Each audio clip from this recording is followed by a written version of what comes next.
have been a princess, crown of thorn, pretty little summer dress, fabric is torn. You got my interest, and when I see you, I wanna free you, bring you out of everything troubling your life. But it's your kingdom, and I'm just another knight. The opening shot of this television program sees Tъни and her fiancé pass a Shriner's bus, only to end up in a collision after missing an octagonal, thus Giza and K2 resonant stop sign. The Stargate Queen has entered the Twilight Zone, where she encounters and photographs through the bullseye of her camera lens, checker design, and the Stargate grid page target. Indeed, the target symbol follows our holy mountaineer around like a duck to water as we see her inside the crosshairs again while becoming Princess Diana resonant as the victim of the malicious paparazzi. The Zodiac Killer used the rose cross or target as his symbol, and as a character in a secret cipher, very much akin to Crowley's grid page. On the poster for the 2005 film version, the grid emanates from the killer's third eye region, and the most central diagonal passes near the target, synchronistically entraining with the grid page, and ending right on the Stargate Queen's name.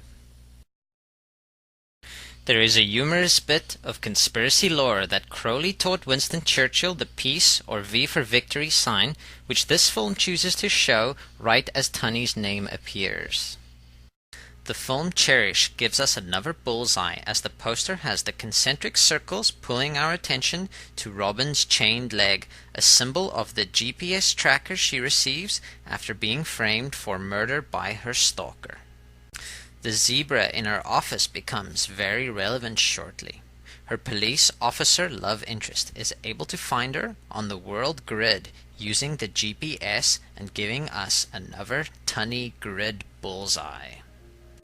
Robin is the very first patient of House MD in the pilot episode and gets the bullseye of the X-ray machine trained on her leg and the Philips product placement treatment.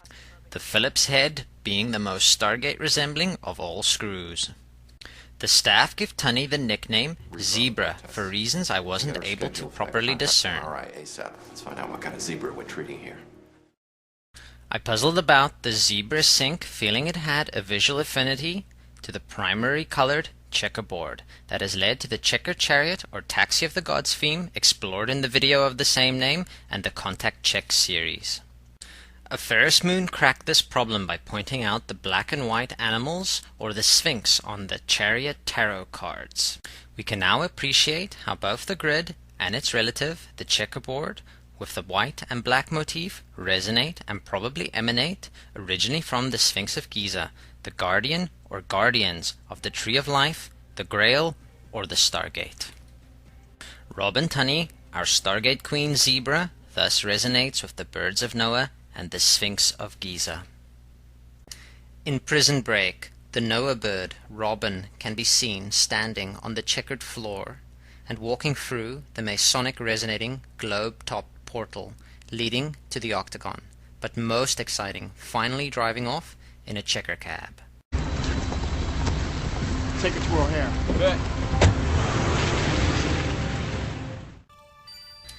Target strange attracting Tъni in an uncustomary temporary lapse of judgment gives away her position on the world grid to a henchman of the Vice President seeking to end her days. We move from earthly representations of the vehicle that accesses the divine, like the Checker Chariot, to the non-terrestrial spaceship, actually opening a vortex, through an aperture and a target bullseye. The Stargate Queen lives up to her name by jumping in supernova, in no less illustrious company than James Spader, the original Stargate veteran. The film is smothered in grid symbolism, often with the Grail in its alien thingamajig disguised, shaped like the female birth portal or vesica, smack centered in the crosshairs of the Stargate symbol. In this specific shot, for instance, we have a grid, target, and diagonal imposed over, redundantly, Stargate resonant Spader's face. This moon was expelled from orbit around its original star system and is now classified as a rogue body. Rogue moon.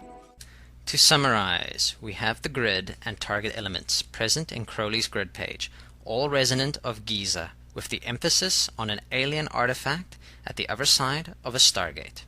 Retrieving this object is the K2 Mountaineer Tuni and Stargate film Spader.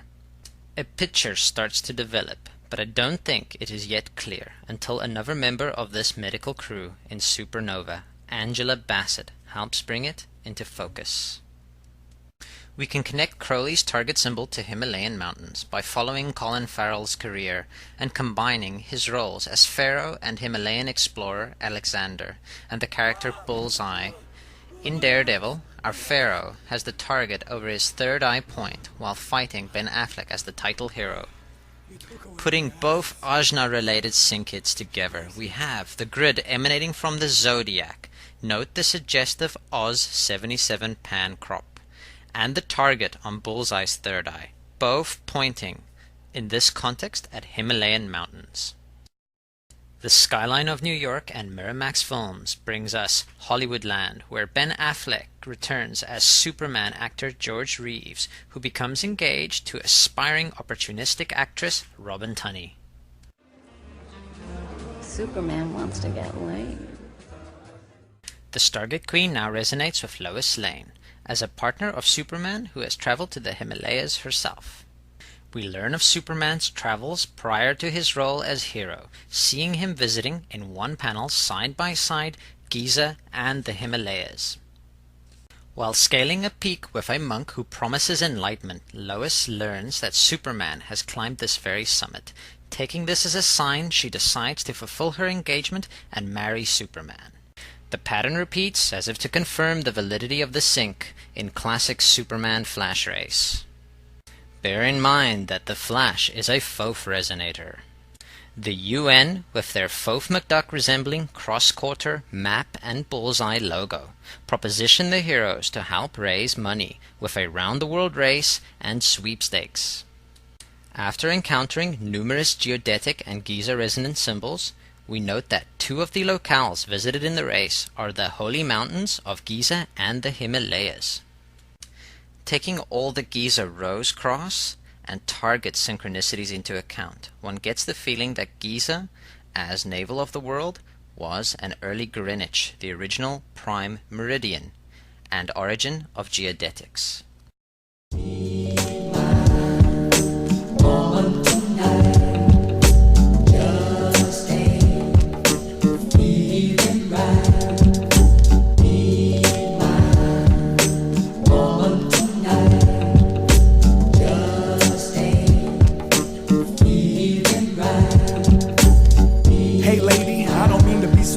But I got no other choice, soon I'll be across the border.